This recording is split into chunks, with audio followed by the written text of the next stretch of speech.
Look at this question.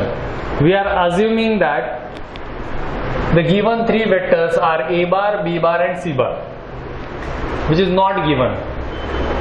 Okay, so we know that if three vectors are along three sides of triangle in this manner, then a bar plus b bar is equal to c bar.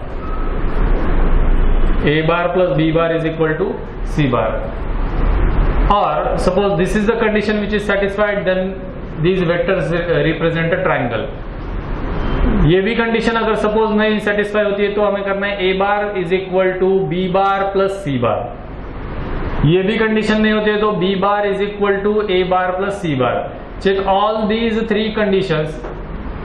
इसमें से किसी एक condition ने भी satisfy कर दिया तो वो ट्रायंगल रिप्रेजेंट करता है. अगर एक भी कंडीशन सेटिस्फाई नहीं होती है तो it does not represent a triangle. So first case a bar is equal to 2i cap plus 2j cap plus 3k cap. Now b bar plus c bar. b bar plus c bar minus 3i cap plus 3i cap is 0i cap. 3j cap. j cap term is absent in third vector. So we can consider here 0j cap. 3j cap plus 0j cap is 3j cap. 2k cap plus 4k cap 6k cap. Is it equal to a bar? No. A bar is not equal to b bar plus c bar. Next, second condition.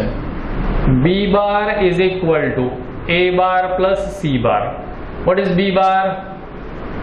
B bar is equal to minus 3i cap plus 3j cap plus 2k cap. Now a bar plus c bar is equal to 2i plus 3i 5i cap, 2j plus 0j plus 2j cap, 3k plus 4k plus 7k cap. Okay.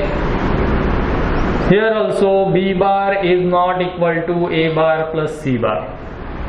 The last, that is c bar is equal to, what is c bar then? 3i cap plus 4k cap. Here a bar plus b bar is equal to a bar 2i cap minus 3i cap is minus 1i cap. It can be written as directly minus I cap.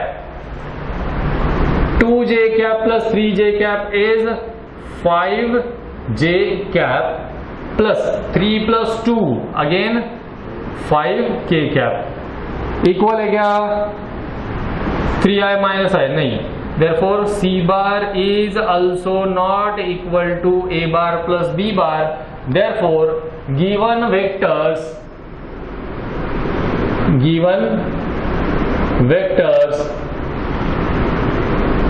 do not represent a triangle. Finished question number 5. Any doubt? No. Next question, question number 6. The question is, in the figure express c bar and d bar in terms of a bar and b bar. A figure is given. एक figure given है, उस figure में है triangle PQR. PQR and PS vector is also given. PQ vector is a bar, PR vector is b bar, PS vector is c bar, QS and SR are equal. Diagram में given है, statement में given नहीं लेकिन diagram में given है. And SQ is minus d bar and SR is d bar. We have to express c bar and d bar in terms of a bar and b bar. Correct? So observe this triangle PQR. In a triangle PQR, all these records we are deriving from figure. कहाँ से निकाल रहे हैं हम ये सब? Figure से.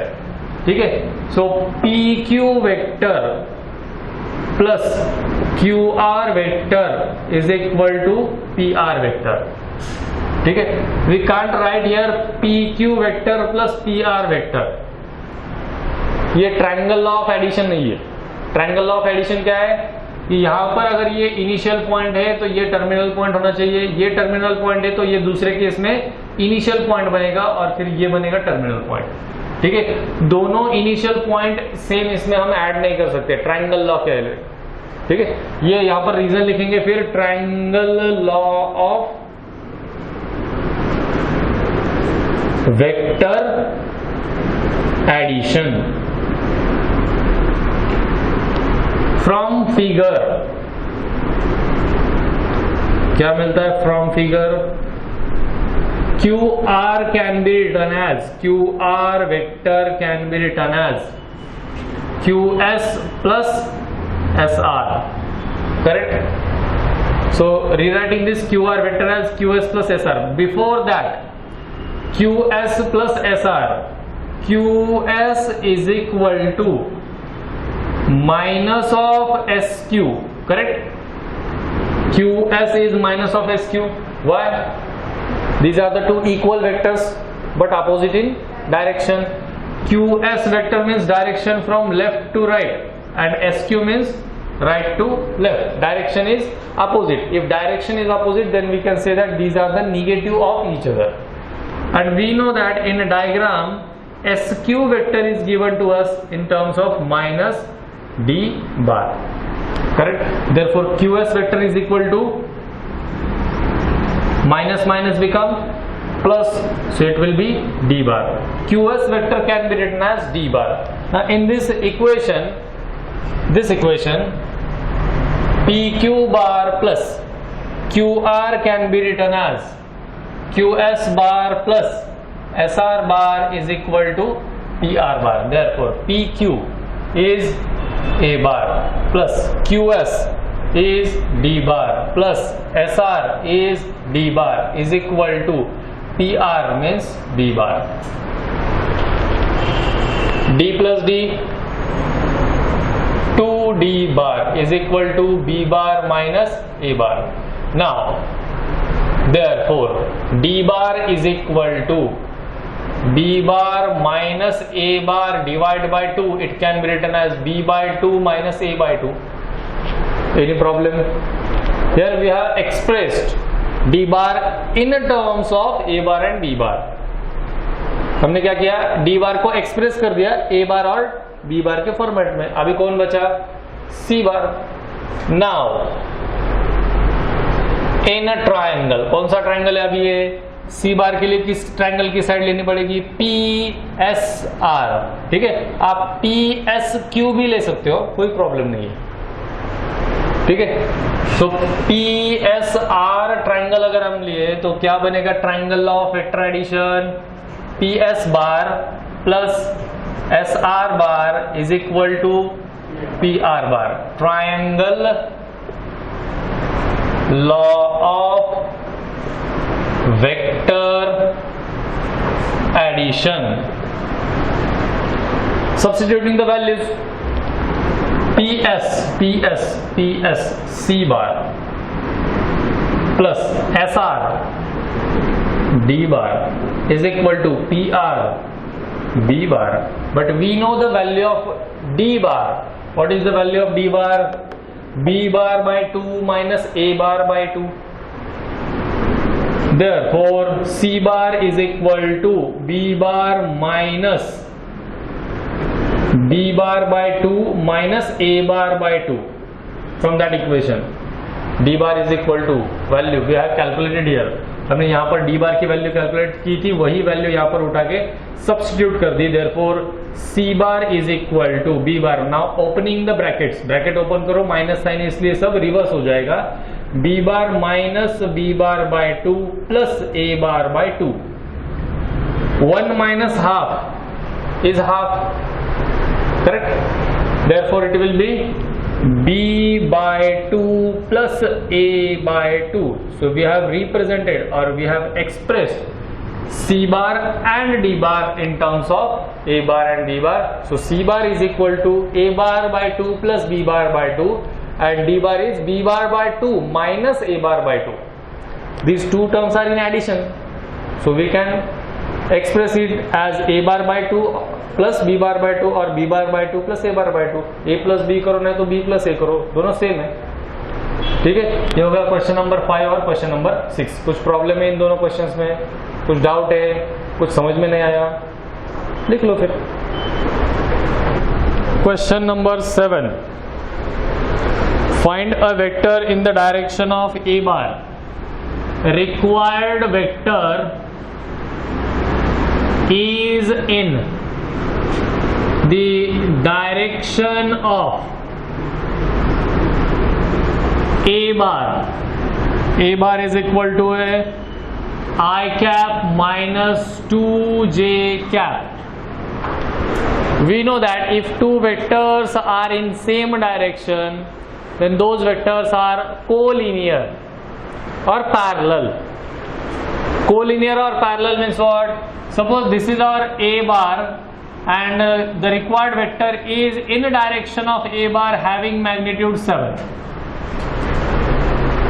If direction is the same, then unit vector acting along both the axis, both the vectors are same. दोनों vectors पर जो unit vector act करने वाला है वो same रहेगा. तो अब ये यूनिट वेक्टर कैसे फाइंड आउट करते हैं? How to find out unit vector? If A bar is the vector, then unit vector is represented as A cap and A cap is find out by A bar divided by magnitude of A bar. So for that we have to find out magnitude of A bar. हमें क्या करना है? सबसे पहले ये जो given ए बार है इसका मैग्नीट्यूड फाइंड आउट करना पड़ेगा. ठीक है, a cap be the unit vector along given vector a bar. Therefore a cap is equal to a bar divided by magnitude of a. In this case magnitude of a is equal to under root 1 square plus minus 2 square, which is equal to directly loop का root 5. 1 square is 1 minus 2 square is 4. 1 plus 4 is 5. Therefore magnitude of a bar is root 5 units. Now using this formula, a cap is equal to a bar. A bar I cap divided by root 5 minus 2 by root 5 into j cap. Any doubt in this step? कुछ doubt है कि ये कैसे आया sir? ये step नहीं होना चाहिए. क्यों? Because we are writing this vector as it is I cap minus 2j cap and dividing this total term by root 5. Instead of writing this, ऐसा लिखने की वजह मैंने क्या किया? बेस सेपरेट कर दिए. बेस सेपरेट कर दिया, separating the base or denominator. ठीक है, so this is our a cap, means unit vector acting along the required vector having magnitude 7. So required vector having magnitude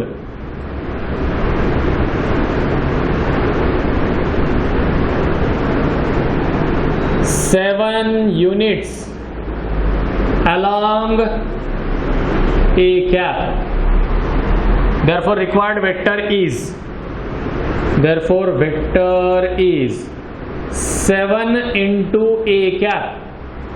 Required vector is 7 into a cap. So it is equal to 7 into a cap is 1 by root 5 into I cap minus 2 by root 5 into j cap. ये भी answer हो सकता है. तो CET के लिए जो option में गिवन है वो आपको चेक करना पड़ेगा. अगर ऑप्शन में ये गिवन है तो ये आपका फाइनल होगा, नहीं तो 7 divided by root 5 into I cap minus 14 divided by root 5 into J cap, ये आपका फाइनल आंसर होगा। ठीक है, कुछ प्रॉब्लम है इसमें? ये एग्जाम्पल जो किया अभी, इसमें कुछ प्रॉब्लम नहीं। अब इसके बाद वाला जो एग्जाम्पल है आपके टेक्स्ट बुक का example number 7, but actually example number 8।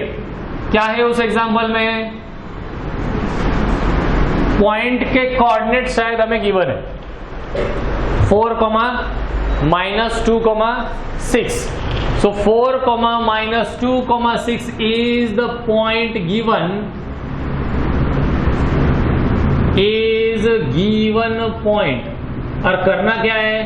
इसके डिस्टेंसेस निकालने 6 क्वांटिटीज से। पहला डिस्टेंस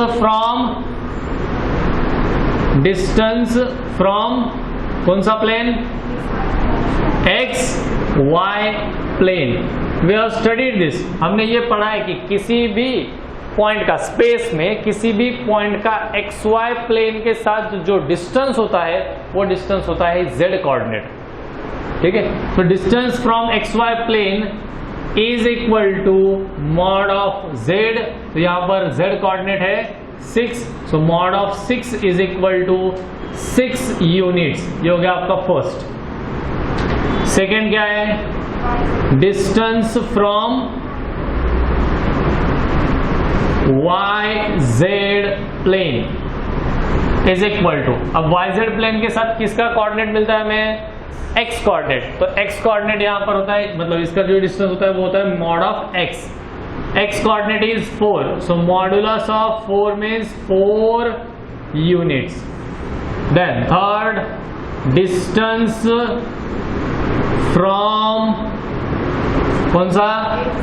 एक्स जेड प्लेन, और एक्स जेड प्लेन के साथ हमें पता है मिलता है हमें y coordinate. So mod of y होगा ये, और y कोऑर्डिनेट है -2, so modulus of -2 means 2 units. ये हो गए 3। Distance from X Y plane, distance from Y Z plane and distance from X Z plane. X Y plane से distance अगर है तो वो होता है Z coordinate. Y Z plane से अगर किसी पॉइंट का डिस्टेंस है तो वो होता है एक्स कोऑर्डिनेट, और एक्स जेड प्लेन के साथ अगर हम कंपेयर करें तो वो मिलता है हमें वाई कोऑर्डिनेट।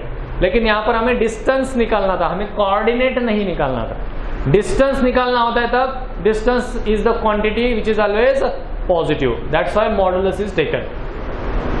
ठीक है, अब सपोज इसके अगला जो एक एग्जांपल है, उस एग्जांपल में हमें कोऑर्डिनेट्स निकालने हैं। तो कोऑर्डिनेट्स निकालने हो तो वो कोऑर्डिनेट प्लस माइनस हो सकता है। ठीक है, लेकिन यहां पर ये जो 3 डिस्टेंसेस फाइंड आउट किए ये डिस्टेंसेस है, इसलिए इसमें आएगा ये modulus. Then next is distance from, okay, distance from X axis. अब डिस्टेंस फ्रॉम एक्स एक्सिस मतलब क्या? देखो, कोई एक पॉइंट है हमारे प्लेन में, एक पॉइंट है, उस पॉइंट के कोऑर्डिनेट्स है x, y, z। When we plot this point on any axis, let us say x axis, so point on x axis having coordinates x, 0, 0, we have learned this, हमने पढ़ा ही है। ठीक है, अब ये 2 पॉइंट्स है अपने पास, इन 2 पॉइंट्स का निकालना है distance. x2 minus x1 whole square, under root में x2 minus x1 whole square, both the quantities are same, so x minus x become 0, y minus 0 is y whole square plus z minus 0 is z whole square. So distance from x axis is equal to, formula बनता है फिर under root y square plus z square. तो इसका y coordinate देखो क्या है, -2 square plus z coordinate 6, कितना मिला? Is equal to root 40. Root 40 can also be written as 2 root 10 because 40 can be factorized as 4 into 10. इसके फैक्टर्स मिलते हैं 4 into 10 और अंडर रूट में 4 मतलब अंडर रूट के बाहर 2, सो ये मिला हमें 2 रूट 10 यूनिट्स। फिर कौन सा एक्सिस है? y axis. Distance from y axis is equal to, देखो यही है कोऑर्डिनेट्स, फिर चेंज क्या होगा y एक्सिस वाले पॉइंट का 0, y, 0, फिर ये दो पॉइंट का distance x minus 0 whole square is x square, y minus y becomes 0 and z minus 0 is z square. So distance from y axis is under root x square plus z square. Therefore x coordinate is 4, so it is 4 square plus y coordinate is 6 square. So क्या मिला ये root 16 plus 36 52. So 52 root 52 can also be written as 2 root 13. 13 4s are 52. Therefore it can be written as 2 root 13 units. And last one is distance from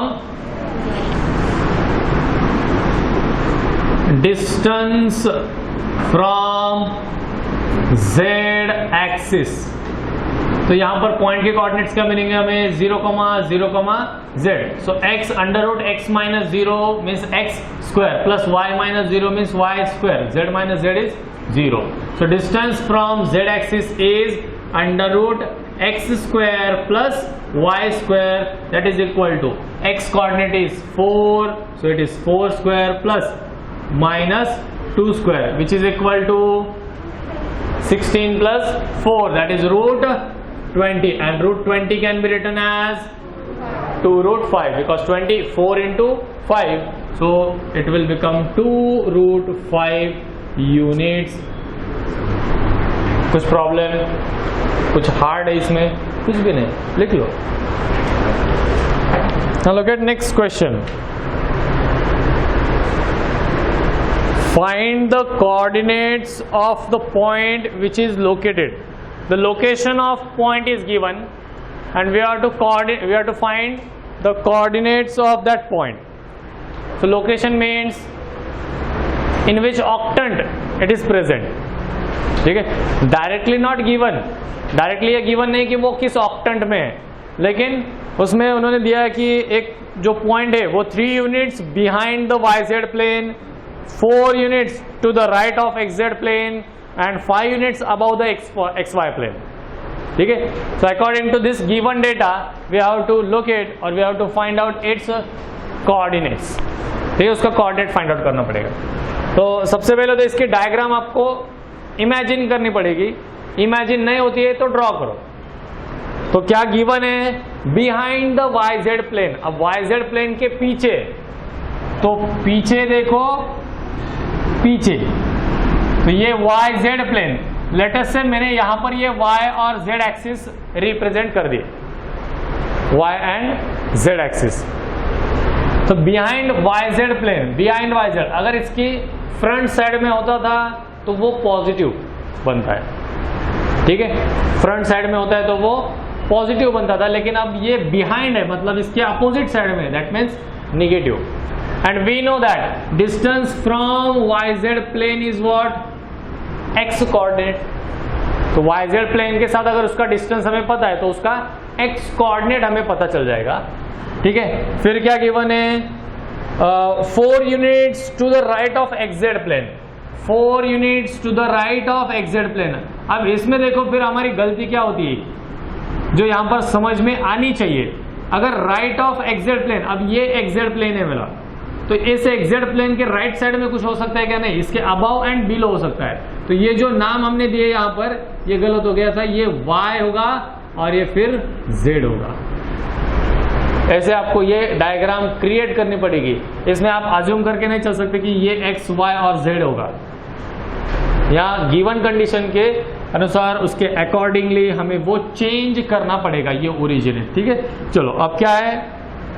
YZ plane के behind, so distance from YZ plane is x coordinate. अब given condition क्या है? It is behind the YZ plane. ठीक है, given point is behind the YZ plane, therefore x coordinate क्या बनेगा, x coordinate is equal to 3 units है ना, given point is यहां पर लिखना होगा कि 3 units behind the YZ plane, तो 3 यूनिट मतलब बिहाइंड है इसलिए -3। सिमिलरली क्या है दूसरी condition, 4 units to the right of XZ plane, XZ plane मतलब distance from XZ plane is, देखो XZ plane, XZ plane is Y coordinate, Y coordinate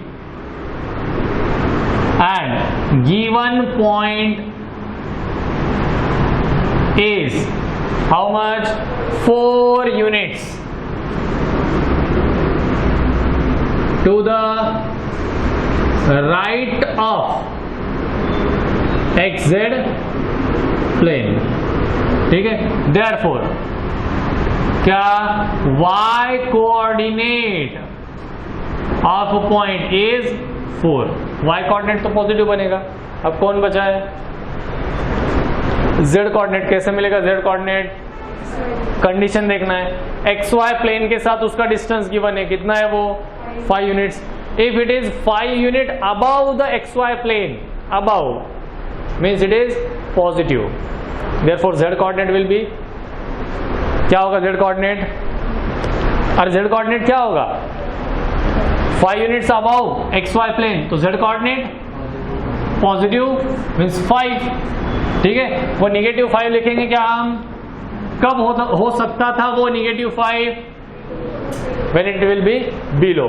इसमें भी ये जो 3 कंडीशन है यहाँ पर, यहाँ सपोज ये जो बिहाइंड है वो अगर in front of YZ plane बनता था, ये जो है in front of YZ plane, then it will be positive, ठीक है। यहाँ ये जो पॉजिटिव है ये क्या है, राइट टू XZ, ये अगर लेफ्ट टू XZ बनता था तो नेगेटिव, ठीक है। दोनों कंडीशन समझ लो।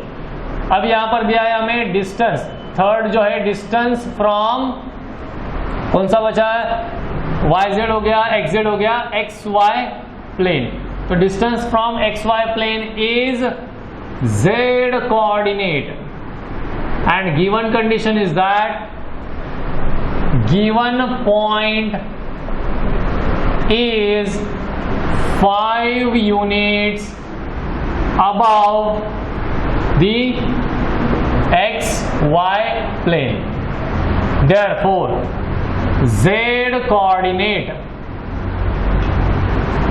is equal to 5। so देखो अभी पॉइंट कौन सा मिला हमें, therefore the point having coordinates x, y, z is equal to -3, 4, 5। ये किस ऑक्टेंट में हो सकता है, -3, 4, 5 किस ऑक्टेंट में होगा, ये ऑक्टेंट्स का साइन कन्वेंशन सेकेंड, तो लिखना है the required point is in second octant, finished। ये हो गया आपका क्वेश्चन का आंसर। अब ऐसा ही सेकेंड है, इसमें सेकेंड है दूसरा बिट क्या है, देखो किसी प्लेन में है, वो किस प्लेन में है, तो YZ प्लेन में, और YZ प्लेन के साथ कौन सा कोऑर्डिनेट होता है, डिस्टेंस मतलब x coordinate. If the point is in YZ plane, then वो जो पॉइंट है YZ प्लेन में है, मतलब उसका x कोऑर्डिनेट जो है वो 0 होगा, क्योंकि जैसे जैसे वो डिस्टेंस बढ़ेगा वैसे वैसे अपना x कोऑर्डिनेट वैरी करता है, ठीक है। लेकिन अब ये पॉइंट कहां पर है, उस YZ प्लेन में है, YZ प्लेन में मतलब उसका x coordinate 0। Second condition, 1 unit to the right of XZ। अब देखो यहां पर 1 unit to the right of XZ की राइट साइड में 1 यूनिट, XZ प्लेन के साथ कौन सा कोऑर्डिनेट होता है, Y coordinate, so Y coordinate होगा 1। फिर 6 units above the XY plane, 6 units above the XY plane, मतलब पॉजिटिव 6, सो 0, 1, 6। यहां पर एक पॉइंट गिवन था जो एक प्लेन में था, तो मेरा अगला क्वेश्चन ये होगा, is it possible that a single point lying in 2 planes, एक पॉइंट 2 प्लेन में हो सकता है क्या? यस और नो। कितनों को लगता है ये ऐसा पॉसिबल नहीं है, और कितनों को लगता है कि ये पॉसिबल है? तो ये पॉसिबल है। कैसे पॉसिबल है? देखो, 2 प्लेन जब इंटरसेक्ट होते हैं तब क्या क्रिएट होता है? एक लाइन होती है ना। When 2 lines intersect each other, their intersection is a point, and when 2 planes intersect each other, their intersection is a line. और एक लाइन पे कितने पॉइंट्स होते हैं? इनफाइनाइट। अभी थोड़ी देर पहले यहां पर मैंने लिखा था कि एक पॉइंट है, उसके 2 कोऑर्डिनेट्स 0 हो सकते हैं, ना, x, 0, 0 या 0, y, 0 या 0, 0, z। 2 कोऑर्डिनेट्स अगर 0 हो सकते हैं, इट मीन्स दैट वो पॉइंट 2 प्लेन में हो सकता है। ठीक है, वो पॉइंट 2 प्लेन में हो सकता है। जैसे यहां पर लेटर से कंसीडर करो कि ये यहां पर कोई एक पॉइंट है, फिर कौन सा पॉइंट है वो? The point is on y axis.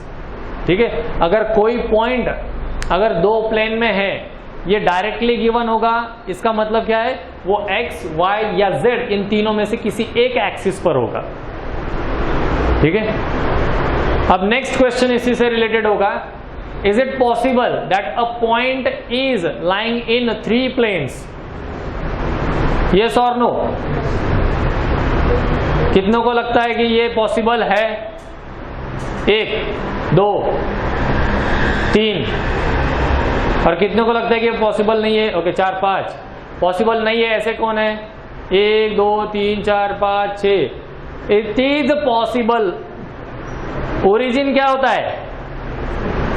0, 0, 0। ठीक है, सो एक पॉइंट एक प्लेन में भी हो सकता है, एक पॉइंट 2 प्लेन में भी हो सकता है। एक प्लेन में होना मतलब उसका कोई तो भी एक ही कोऑर्डिनेट 0 होगा, 2 प्लेन में मतलब उसके 2 कोऑर्डिनेट 0 होंगे, और 3 प्लेन में मतलब वो ओरिजिन होगा। ये एक यूनिक पॉइंट होता है। It is the unique point. कौन सा पॉइंट यूनिक होता है? Unique point lies in all the 3 planes. ये कौन सा पॉइंट होता है अपना? ओरिजिन। ये याद रखो। ठीक है, अगर किसी 2 प्लेन में है तो किसी एक एक्सिस पे होगा। 2 प्लेन में सेम पॉइंट है मतलब वो किसी एक एक्सिस पे होगा। जैसे XY प्लेन और YZ प्लेन में अगर आपका कॉमन पॉइंट है या दोनों में वो 0 है उसका coordinate, that means it is on Y axis. अगर XY प्लेन और XZ प्लेन में है, एक पॉइंट दोनों प्लेन में, तो वो किस एक्सिस पे रहेगा? X एक्सिस पे। और XZ प्लेन और YZ प्लेन में अगर वो है तो वो Z एक्सिस पे रहेगा। ठीक है, रिमेंबर दिस। एक कोऑर्डिनेट भी 0 हो सकता है, 2 कोऑर्डिनेट भी 0 हो सकते हैं, 3 कोऑर्डिनेट्स भी 0 हो सकते हैं। तो एक कोऑर्डिनेट 0 मतलब एक प्लेन में, 2 कोऑर्डिनेट 0 मतलब 2 प्लेन में, that is on any of the axis, और तीनों 0 मतलब वो ओरिजिन, तीनों प्लेन में। ठीक है, तो कुछ भी एग्जाम्पल आ सकता है सीईटी के लिए, आपको प्रिपेयर रहना पड़ेगा। ठीक है, तो अगले जो एग्जाम्पल्स है वो कल के लेक्चर में देखेंगे। कितने वक्त बचते हैं अभी?